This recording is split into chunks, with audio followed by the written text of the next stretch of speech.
Sin más preámbulos, señor presidente, colombianas y colombianos, hace 15 minutos mi partido me entregó la vocería de Tana, que va a ser muy espontánea, pero por supuesto muy coherente con la realidad de lo que yo percibo del problema del agro en Colombia. Creo que podríamos concentrarnos esta noche en un tema que es el tema que tiene hoy parálisis al país, en el centro sobre todo de la nación colombiana, en la expresión propia de la dificultad que viven las gentes de mi departamento dedicadas a la agricultura de la papa, en Boyacá, en Cundinamarca, en Nariño y en fin. Pero podríamos, para hacer una introducción, significar, señor ministro, que los males de la agricultura no nacieron en su ministerio, ni en este gobierno. Probablemente vienen desde hace 80 o 100 años, es decir, que obedece a unos temas estrictamente estructurales que no son de resolución inmediata. Estos debates contribuyen, por supuesto, a buscar que el país tome decisiones que permitan mitigar esos problemas graves que en el día a día de la nación se nos van presentando. Por eso, no es soslayable que el plan de desarrollo haya determinado en este gobierno y para el país que esta sea una de esas locomotoras de desarrollo del sector agropecuario. Pareciera, sin embargo, ministra, que este no es un país que tenga esa vocación en el fondo, cuando observamos que hoy tiene más vocación a minería o que tiene más vocación, por ejemplo, a la industria del turismo, y en consecuencia encontramos una agricultura rezagada que hoy tiene dificultades a todo el campesinado que nosotros, entre otras cosas, representamos más auténticamente en el Partido Conservador. De tal forma que si analizamos uno a uno el problema del despojo de las tierras, es un problema grave y de fondo para la agricultura en Colombia, producido por el acceso de los narcotraficantes a los territorios más productivos y a las mejores tierras de Colombia, por el acceso de la guerrilla en el despojo a nuestros campesinos y, por supuesto, por el acceso de los paramilitares que hicieron de la suya no solamente de las tierras, sino de la vida y honra de los ciudadanos en el campo. La pésima repartición de tierras, ministro, es otro problema que agobia al campo colombiano. Por eso hemos abogado porque en una eventual reforma agraria o en un acuerdo, por ejemplo, en La Habana, en tema de tierra, señor presidente, debe incluir que la tierra sea no solamente productiva, sino competitiva. Debo decir, por ejemplo, que mi departamento podría ser el más rezagado en la medida en que tenemos un marcado minifundio, un microfundio que hace imposible que frente a los tratados de libre comercio y a la realidad de los mercados mundiales pueda nuestra tierra llegar a ser el sustento de la estabilidad económica y social de las regiones, particularmente en este departamento, o en Nariño, o en Cundinamarca. La crisis permanente de algodoneros, que incluso con el cubrimiento por parte del Estado de un COMPES especial, el único que ha habido en la historia. O, por supuesto, las soluciones recientes al tema gravísimo de la caficultura, que casi paralizó el país entero, y que, por ejemplo, en el caso de la papicultura aspiraríamos, señor ministro, que un modelo parecido pudiera fluir en estos días y en estas horas, ahora que estamos instalados allí en la mesa con los papicultores, y que se encuentra aquí una persona vocera de los campesinos y que desde luego con profundo dolor hoy viene también a expresarles, y que le pido, señor presidente, que más tarde este Senado lo pueda escuchar. Eso significa que el café, que las frutas, que la panela que es derivada de la caña de azúcar, que ha tenido unas crisis enormes en su economía, y desde luego el tema de la papicultura, que hoy es el de mayor atención por estar en plena vigencia su movilización. El movimiento por la dignidad papera y la soberanía alimentaria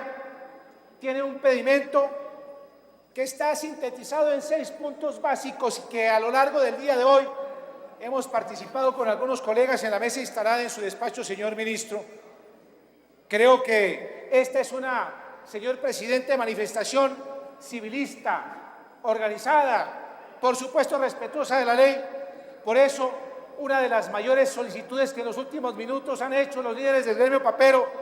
es que cesen las hostilidades con la fuerza pública, porque ya hay gente detenida y probablemente a esta hora judicializada. Son campesinos que a lo largo de su vida han estado sembrando en el surco la paz de Colombia, distinto a los forágidos a los que hoy se les da, por ejemplo, especiales condiciones, y por eso reclamamos, y se lo dije aquí al señor ministro del Interior, un tratamiento benigno y rápido para evitar unas tensiones mayores que puedan romper cualquier tipo de posibilidad de diálogo inmediato. Fedepapa, ¿dónde está? ¿Dónde está el Consejo Nacional de la Papa? Pareciera que ocurrió lo mismo que con los cafeteros, que la Federación Nacional de Cafeteros tomó su camino, y aquí en este caso también pareciera que le hubiera dado la espalda a Fedepapa, a los papicultores, a estos campesinos que representan la dignidad de la tierra y la dignidad del campo y la dignidad de Colombia. Han pedido ellos entonces, señor ministro, como lo decíamos esta tarde en su despacho, la posibilidad de unos precios de sustentación que entendemos tendría una dificultad en la estructura económica y financiera del Estado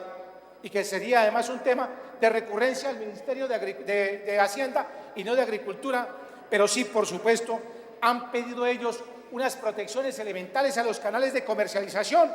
para que, por ejemplo, haya una formalización en los mercados y se evite el abuso de los intermediarios, porque hoy, presidente, están pagando los mercados de las centrales de abastos a 20 o 30 mil pesos la carga, pero los intermediarios pueden estársela llevando a la ama de casa a un valor cercano, senador Mora, a los 200.000 pesos. ¿Quiere esto decir que a costa del trabajo de los campesinos, unos intermediarios de manera inescrupulosa están haciendo las suyas? Y desde luego eso tiene que corregirse porque es una anomalía en el mercado. Otro punto, la necesidad de prohibir importaciones legales provenientes de los tratados de libre comercio y las importaciones ilegales provenientes del lavado de activos probablemente, y por supuesto de unos canales que allá por su tierra, señor presidente, están ingresando, que vienen de Perú y que vienen de Ecuador y que traen papa de muchos lugares del mundo, de 4 continentes, y que están inundando el mercado. Cerca de 20.000 toneladas de papa al año están ingresando al país, dejando, por supuesto, a estas gentes en la inopia y en una condición de inferioridad que casi solo por el amor a la patria les evita estar siendo ciudadanos de bien. De lo contrario, hace mucho rato hubieran estado en la violencia. El tema de esa política de exportaciones y el tema de la fijación de la frontera productiva. ¿Qué es tierra para producir en cultivos de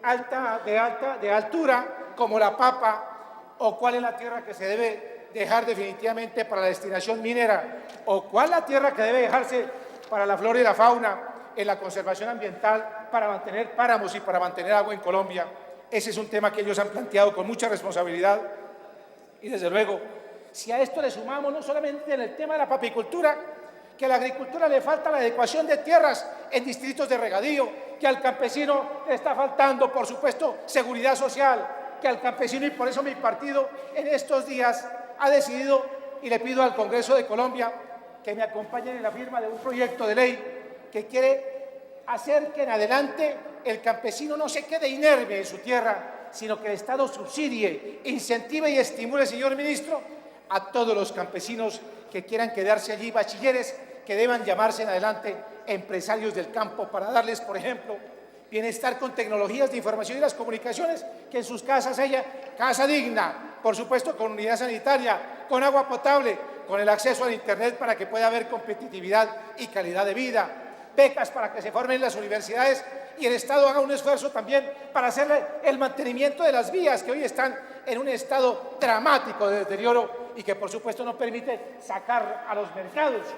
estos productos que son el pan comer de la gente. Y si a eso se le suma que hay unos altos costos de los fletes, hoy también el país amenazado con una parálisis del transporte liviano, que es el que saca de las pequeñas parcelas y de las vías en mal estado estos productos a los mercados, pues indefectiblemente concluiríamos que ser agricultor, que estar dedicado en cualquier escala a la agricultura, es no un buen negocio, sino el peor negocio en un Estado que hoy no protege lo que de suyo dijo desde el principio que era una vocación. Por eso mi partido en este debate se hace partícipe, señor presidente, para hacer no solamente defensa del campo y de los campesinos, sino para reclamar que el Estado colombiano, en esa buena tarea que ha venido haciendo el ministro de reorganizar la estructura del campo, de plantear la ley de desarrollo rural, que será impactante y que desde luego le generará una nueva dinámica al sector agropecuario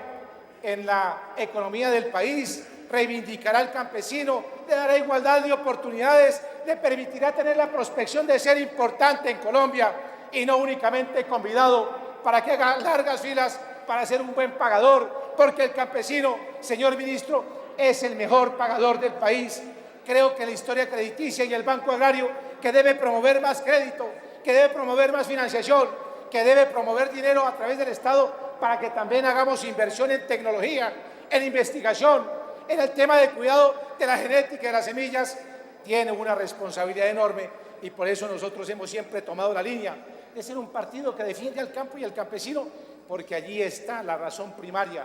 de ser de la patria colombiana y porque finalmente el día en que en el mundo entero haya problemas, senador Espíndola, por ejemplo, de seguridad alimentaria, Colombia será una despensa ineludiblemente. Por eso han venido al país a comprar tierras, las gentes de China, los japoneses, en fin, los americanos del norte, porque saben que nosotros tenemos tierras frondosas, tierras, por supuesto, dispuestas en distintas altimetrías, en distintos climas, por ser un país de rico trópico para cualquier tipo de cultivo, y nosotros mismos no nos hemos dado cuenta de lo que tenemos.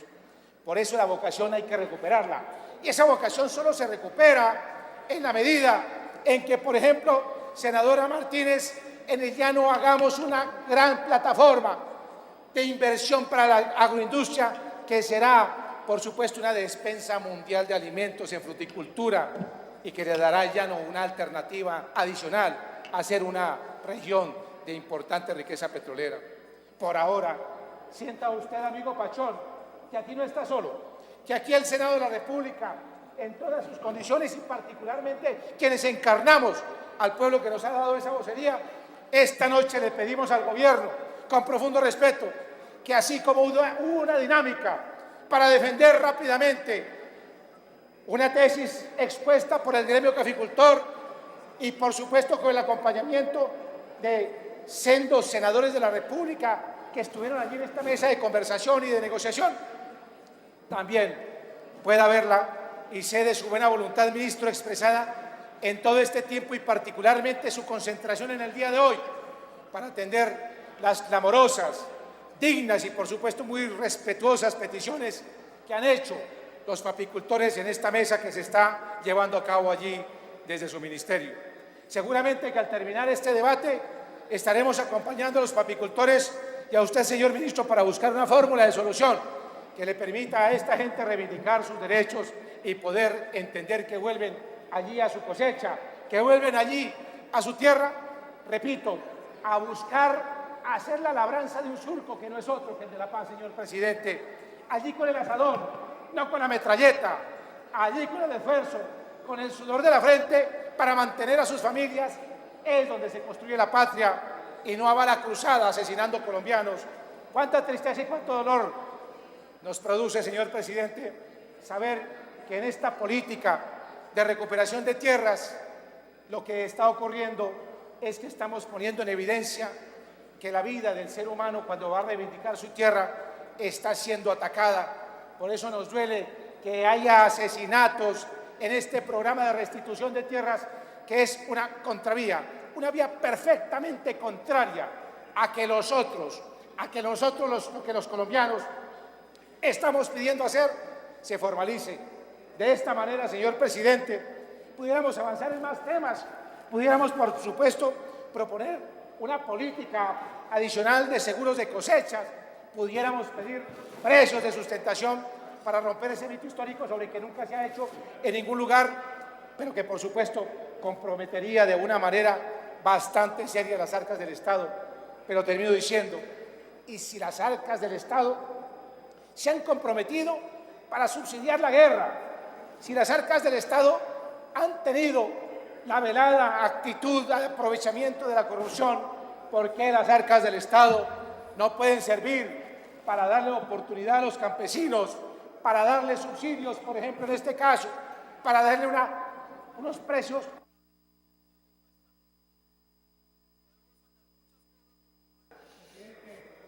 mucho más honroso?